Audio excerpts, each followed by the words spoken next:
Voilà, bonjour à tous. Eh ben, bienvenue pour tous ceux qui nous écouteront et qui nous rejoindront sur Facebook.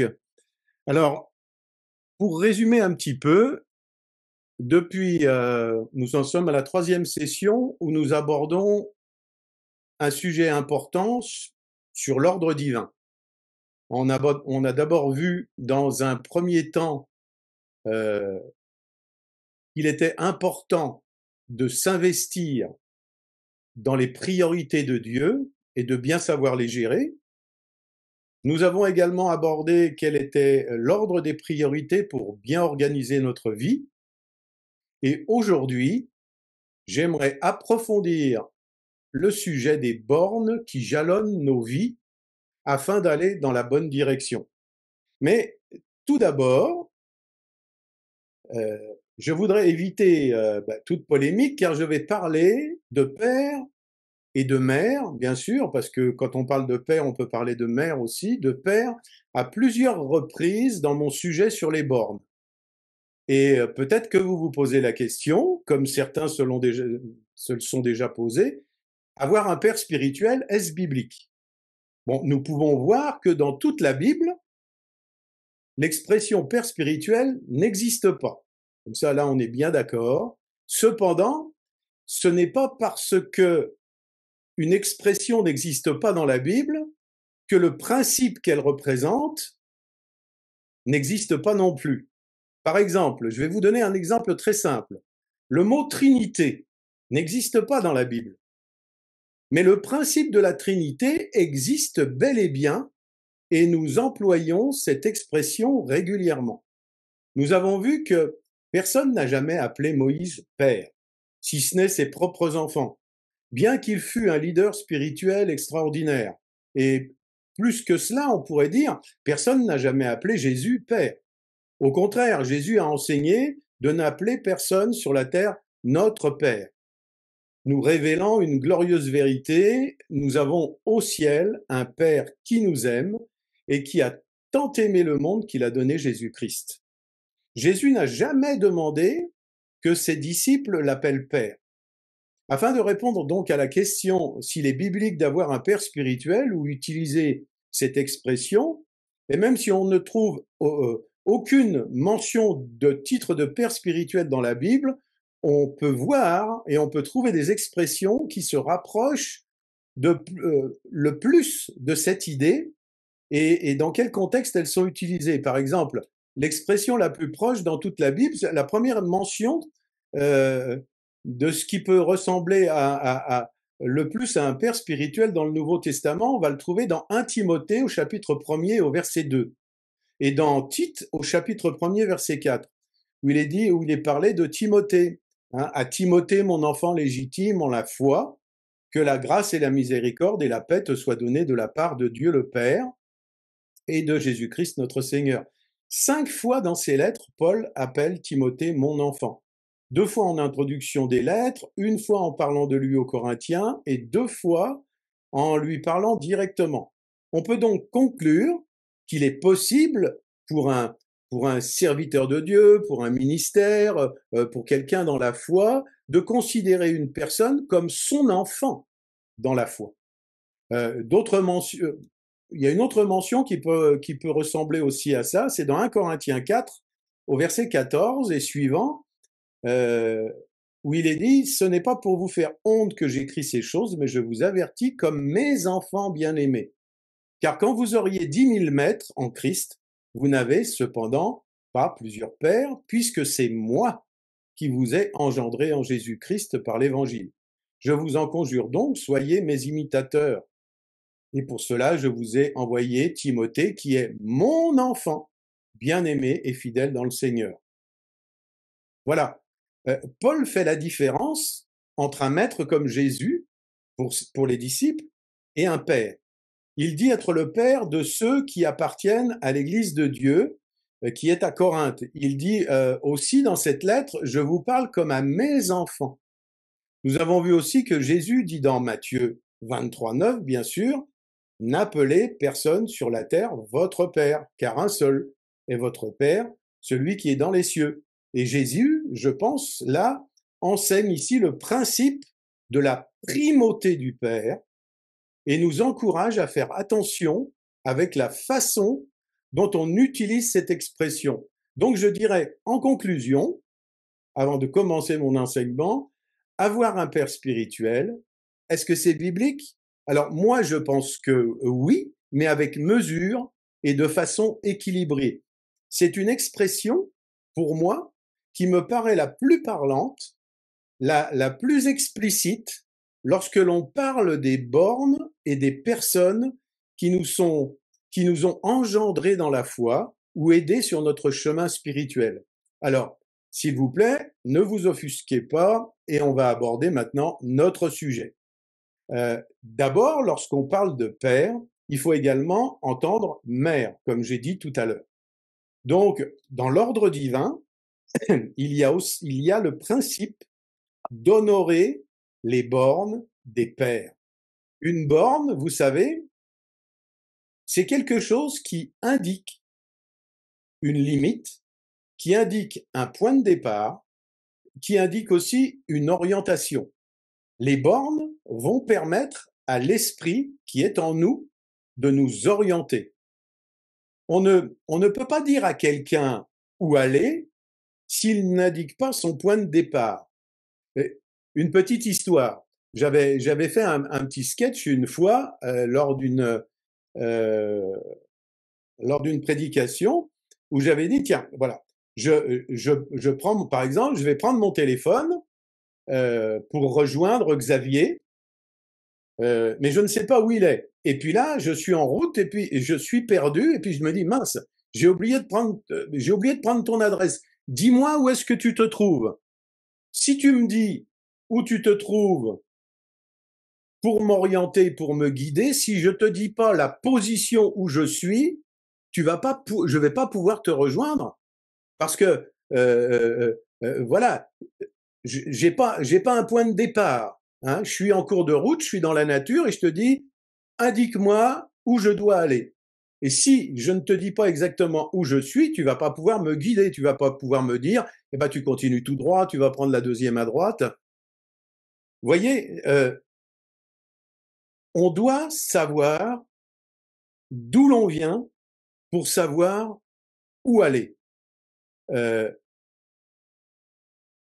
Si je refuse de regarder d'où je viens, alors peut-être c'est que j'ai honte hein, d'où je viens, parce que ça peut arriver, hein, il y a des gens qui viennent de milieux absolument difficiles ou qui ont vécu des choses difficiles, et puis il y a des gens qui vont refuser, qui vont se voiler les yeux et essayer d'oublier d'où ils viennent, ça va être compliqué pour eux.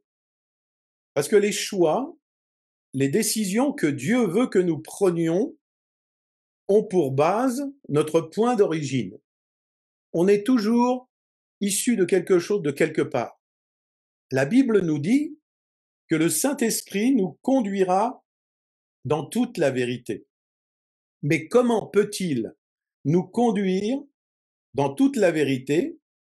Comment peut-il nous orienter si les bornes n'y sont plus? Parce que si les bornes n'y sont plus, on perd le sens de l'orientation. Donc, un verset clé et important dans la Bible, dans l'Ancien Testament, dans les Proverbes, au chapitre 22, au verset 28, il nous est dit « Ne déplacez pas les bornes anciennes que tes pères ont posées. » Ne déplacez pas les bornes anciennes. Ces bornes sont des pères et des mères. Nous sommes venus sur la terre, je suis venu sur la terre par un père et une mère. Ils sont l'origine de ma naissance et quelle que soit la motivation, quels que soient les accidents qu'on a pu avoir, voulus ou pas voulus, ils sont, eux, les premières bornes après Dieu. Dieu est notre créateur, mais ensuite, on a nos géniteurs.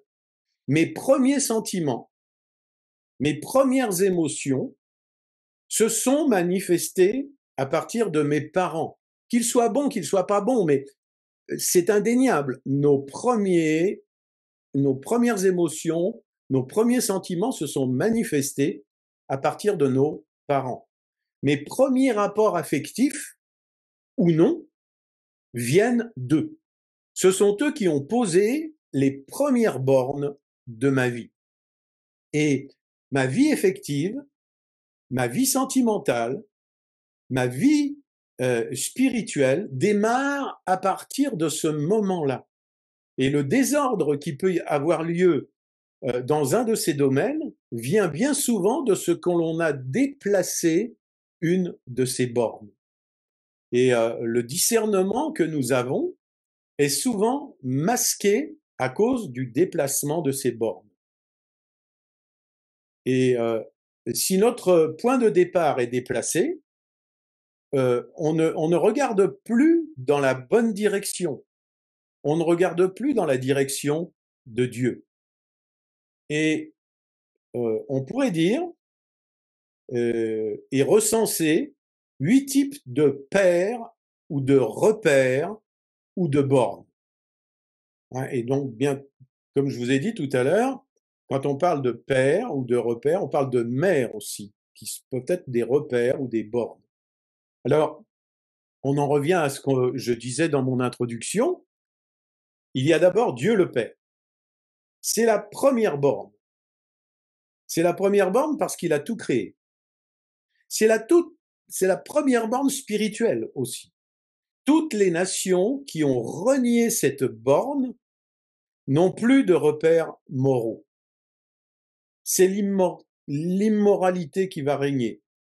Et on voit bien dans le monde d'aujourd'hui de plus en plus et de plus en plus fortement les pays, les nations rejettent Dieu. C'est-à-dire, ils rejettent la première borne qui est essentielle pour notre vie, et tous ces pays glissent petit à petit dans l'immoralité.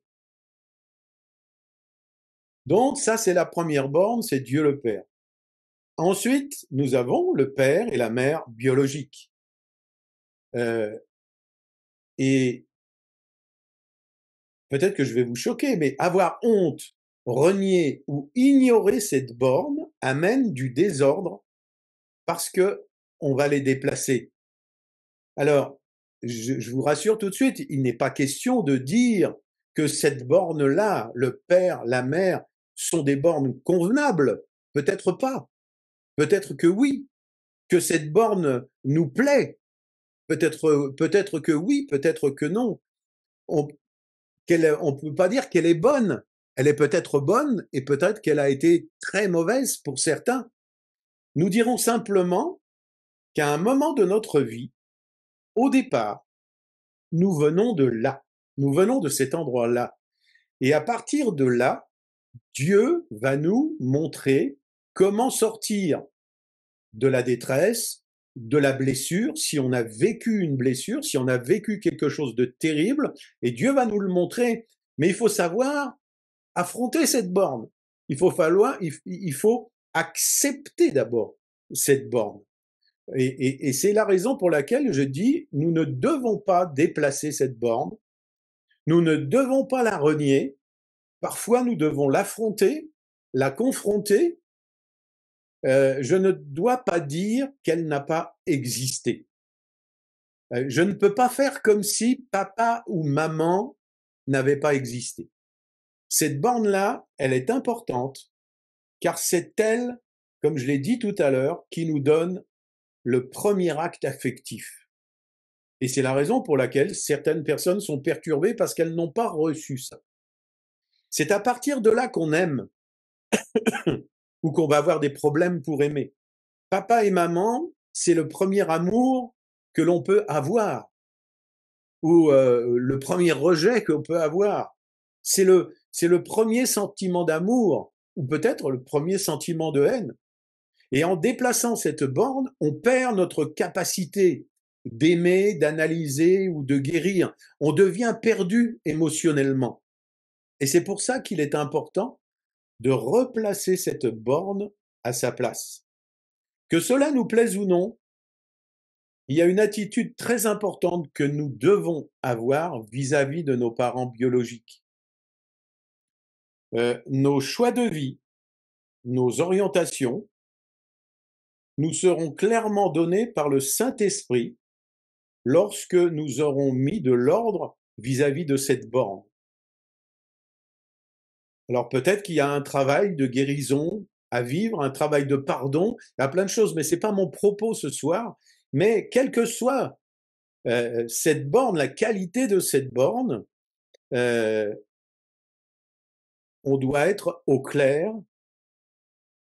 Regardons par exemple dans la Bible, la vie de Joseph. Son destin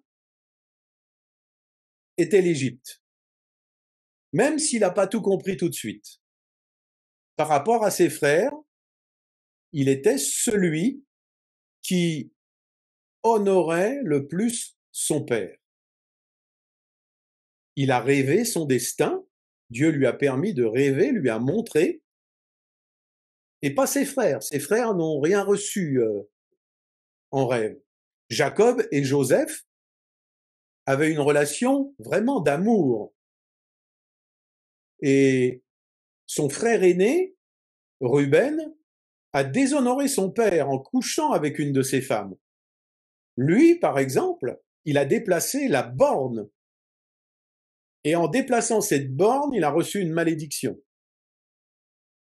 Alors que Joseph, lui, a été conduit droit vers son destin, même dans des circonstances difficiles. Malgré tout ce qu'il a vécu, il a été à son destin parce que la borne de ses parents n'avait pas bougé. Donc, on ne doit pas renier, on ne doit pas rayer de sa vie la borne que représentent le père et la mère. Cette borne affective va influencer ta vie de famille, ta relation avec ta femme, et déplacer cette borne va impliquer des conséquences. Lisons dans les Proverbes au chapitre 20 et au verset 20. Il est dit, « Si quelqu'un maudit son père et sa mère, sa lampe s'éteindra au milieu des ténèbres. » Et le mot maudire qui est employé vient du latin maldire, qui veut dire que l'on dit du mal de quelqu'un. Ça veut dire critiquer, ça veut dire rejeter, ça veut dire médire. Si quelqu'un pense mal de son père ou de sa mère, sa lampe s'éteindra. Il s'agit de notre lampe intérieure. Si tu critiques tes parents, si tu leur en veux, il y a une lumière qui va s'éteindre en toi. Et sans la lumière, tu ne vois pas où tu vas. Donc les pères et les mères sont des bornes qui vont éclairer notre vie à son départ dans la direction où nous devons aller. Quelle que soit l'expérience, je dis bien, quelle que soit l'expérience que nous avons eue, que nous avons vécue avec notre père ou avec notre mère, nous ne devons pas déplacer cette borne et ne pas mal dire de ces bornes-là. Le proverbe 30, au verset 17, nous dit « L'œil qui se moque d'un père et qui dédaigne l'obéissance envers une mère, les corbeaux du torrent le perceront et les petits de l'aigle le mangeront. L'œil qui se moque d'un père et qui dédaigne l'obéissance envers une mère, les corbeaux du torrent le perceront et les petits de l'aigle le mangeront. » Ça nous explique que si nous avons une attitude négative envers nos parents, nos yeux spirituels seront fermés. Nous n'aurons plus de discernement. Ton père et ta mère sont comme une source. Nos gènes viennent d'eux. Et si tu craches dans la source, ça va revenir, ça va remonter jusqu'à toi et ça va te toucher. Même si la source, je dis bien et je le répète, même si la source a été impure au départ, très mauvaise, la seule façon de s'en sortir est de purifier la source. C'est-à-dire que ça peut être le pardon avec l'aide de Dieu. C'est vraiment la solution dans les cas difficiles. Et seul Dieu peut nous aider pour certaines situations que certaines personnes ont vécues de très difficiles. Seul Dieu peut nous aider à surmonter cette difficulté, à guérir, à pardonner et à laisser la borne là où elle se trouve et ne pas cracher dans cette borne qui est une source. Vous savez, Dieu, le pardon avec l'aide de Dieu, c'est la solution. Donc, nous devons honorer notre père et notre mère. Demander, honorer, ça veut pas dire les encenser, ça veut pas dire les élever, ça veut dire ne pas mal dire d'eux. Donc,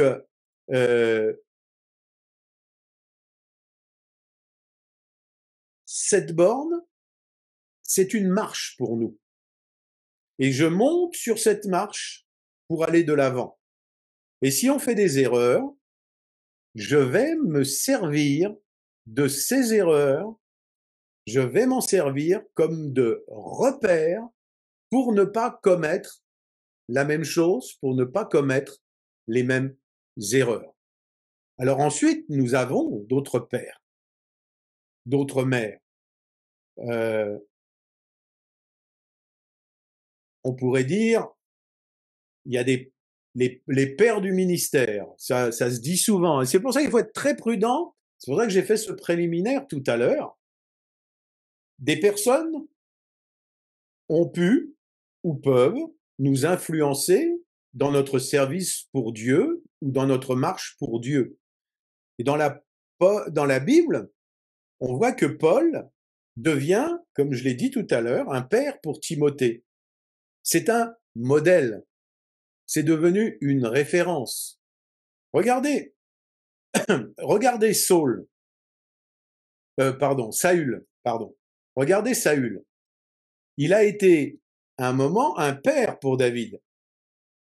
C'est lui qui a introduit David pratiquement dans la royauté. Dieu l'a utilisé pour ça. Bien sûr, c'est Dieu qui a fait de David un roi, mais il a utilisé Saül pour le faire. Et malgré la tournure des événements, David n'a jamais porté la main sur Saül. Il n'a jamais dit du mal de lui. Même dans tous ses écrits, vous pouvez lire la parole de Dieu, jamais vous ne trouverez des paroles comme ça. Donc, on ne déplace pas non plus ces bornes-là. Ensuite, on pourrait appeler les pères de l'Église. Alors ça peut être les pasteurs dans les églises, les ministères que l'on rencontre, que l'on fréquente. Alors, je dis bien entendu, on pourra toujours trouver des gens qui vont profiter de leur position d'autorité pour abuser. Mais je ne suis pas là, je ne parle pas de ça. C'est pas mon sujet. Je parle ici de référents dans l'Église qui peuvent être des bornes dans nos vies. Parce qu'ils vont nous aider, ils vont nous enseigner, ils vont nous conduire. Il y a aussi des beaux-pères. Ah, tout le monde connaît les beaux-pères, hein, parce que nous sommes, on est devenu une chair avec notre femme. On doit respecter ça. Et il peut y avoir des enfants qui vont se retrouver avec un beau-père. Et on doit respecter même cette borne-là. et c'est quelque chose d'important. Hein. Il peut y avoir des pères adoptifs aussi. Hein, vous savez ce que c'est. Donc, il y a aussi ce qu'on peut appeler aussi, ce qu'on pourrait appeler les pères de mouvement. Le plus grand père de mouvement s'appelle Abraham dans la Bible. C'est le type même de ces pères, parce qu'on l'appelle aussi le père de la foi. Euh, et la foi, on arrive bien à la comprendre qu'en se basant sur Abraham et sur ce que Abraham a fait. Et notre vie spirituelle repose sur cette borne. On pourrait dire aussi, par exemple, que Yonggi Cho est la borne des cellules de maison. C'est lui qui a été le précurseur, qui a montré la voie à tous ceux qui se sont engouffrés dans les cellules de maison. Ensuite, on a aussi des pères spirituels, ou pour ne pas choquer certains, on pourrait dire des pères dans la foi. C'est celui ou celle qui nous amène à la foi. C'est celui qui nous a guidés, qui nous a accompagnés. C'est quelqu'un en qui nous avons toute confiance. C'est quelqu'un avec qui on partage les valeurs du royaume. On peut pas appeler un père spirituel quelqu'un avec qui on ne partage rien, avec qui on n'a pas les mêmes valeurs. C'est quelque chose d'important. Moi, je parle souvent de mes parents spirituels, ceux qui nous ont conduits à la foi, ceux qui nous ont conduits à accepter Jésus-Christ comme notre Seigneur et notre Sauveur, et à accepter Dieu comme notre Père. Mais ce sont eux qui nous ont conduits. On a partagé pendant des années ensemble, ils nous ont conduits, ils nous ont fait grandir dans la foi, ils nous ont accompagnés, et pendant très longtemps, euh, voilà, on a eu besoin de leurs conseils, on a eu besoin, voilà, pour moi, ça, c'est un père et c'est une mère spirituelle. Et pour dire que ce sont vraiment des pères et des mères spirituels, lorsque nous sommes rentrés dans le ministère avec Jocelyne, eh bien, ils ont beaucoup respecté le ministère que nous étions devenus. Ils ne nous ont jamais regardés de haut, en nous disant mais vous êtes des petits enfants. Vous voyez, on a partagé vraiment beaucoup de choses avec beaucoup de respect et avec beaucoup de réciprocité et de vis-à-vis. Donc ça, pour moi, ce sont des pères spirituels. Et toutes ces bornes que je viens de citer sont des points à partir desquels nous commençons quelque chose. Et toutes ces bornes, si vous regardez bien dans ce que j'ai cité, nous en avons pratiquement tous connu des bornes plus ou moins bonnes, mais ce sont elles qui ont jalonné notre vie et qui nous permettent de faire le point et de savoir où nous allons, si nous sommes dans la bonne direction. La Bible nous dit dans l'Exode, Exode au chapitre 20, nous dit « Honore ton père et ta mère, afin que tes jours se prolongent dans le pays que l'Éternel, ton Dieu, te donne. Honore ton père et ta mère, afin que tes jours se prolongent dans le pays que l'Éternel, ton Dieu, te donne. » Dieu nous donne des territoires si nous honorons nos pères, si nous honorons les bornes qui ont été sur notre route. Même si nous avons eu des pères et des mères qui n'étaient pas bien vis-à-vis de Dieu, qui ont des choses à se reprocher, ou qui ont fait des choses plus ou moins belles, plus ou moins bonnes, peut-être plus ou moins terribles. Un jour, Dieu est passé par ces personnes-là pour nous donner naissance, ou pour nous bénir, ou pour nous donner une chance, ou pour nous donner une opportunité, et nous devons les bénir également. On,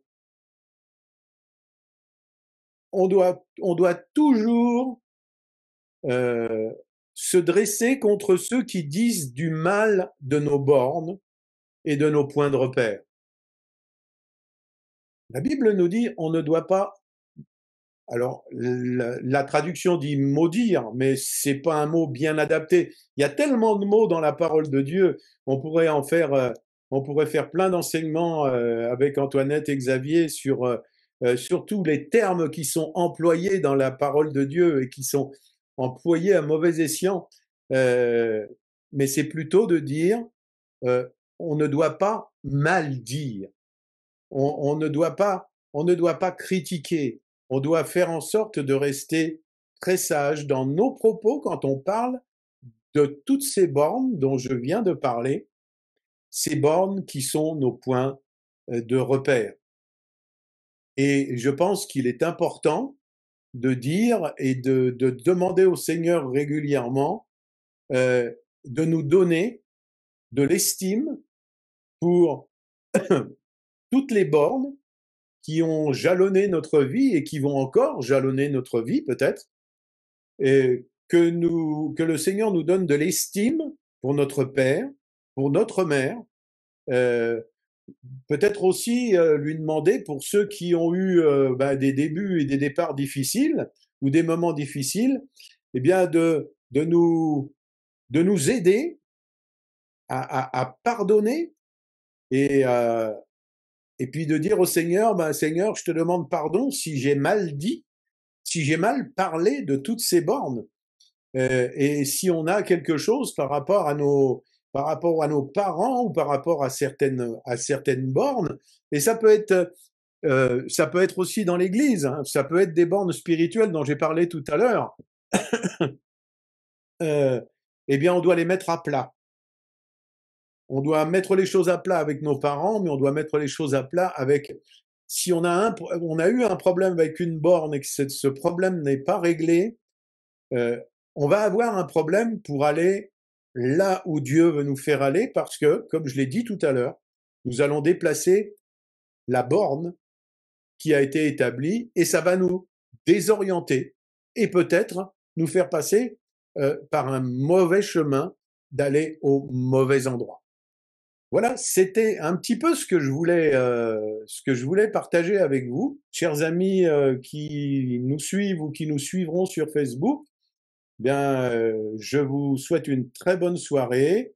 Je vous remercie de nous avoir suivis et je vous dis bien sûr à très bientôt.